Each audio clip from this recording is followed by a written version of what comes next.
Sam Roberts. I'm the festival director for Indiecade, and Indiecade is the international festival of independent games. What we do is we show and share independent games, their developers and their innovative ideas with the public and the industry.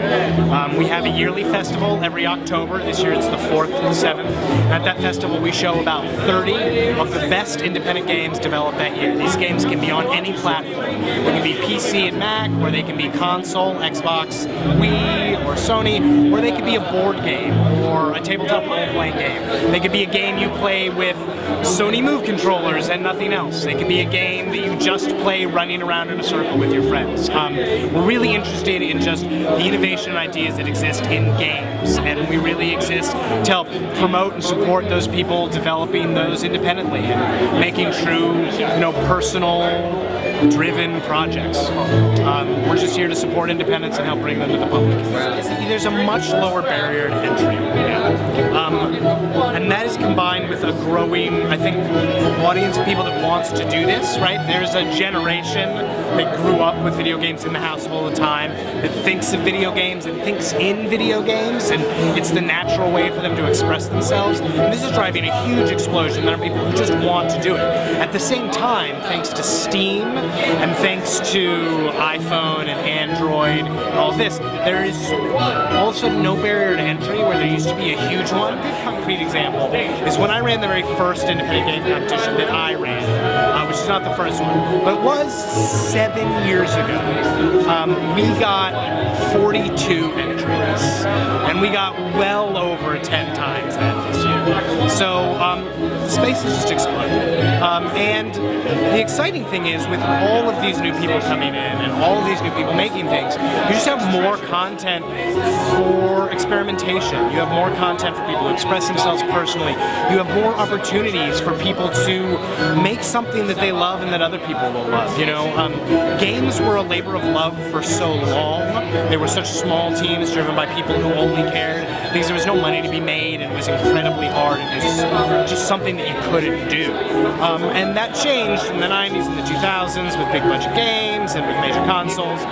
There was a time when the people who really wanted to do that didn't have a way to do it, and now they can do it again.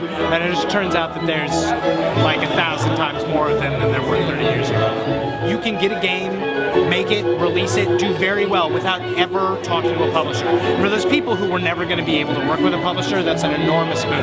But for all those people who are working hard and making a business of this and are sustaining a company, sometimes with employees, where this becomes a slightly larger thing, publishers are still incredibly valuable. They know a ton of things about running a studio, about marketing a title, about figuring out your ship date and milestones, about doing public playtests even. Sometimes small developers just don't know and get. So I think there's still space, and I think that relationship, I hope that relationship is going to evolve into one that is a little bit more like maybe even the Hollywood studio system, but one where these publishers, producers are helping developers who have great ideas get the funding and learn how to realize those ideas. So this is Pickpocket Junction.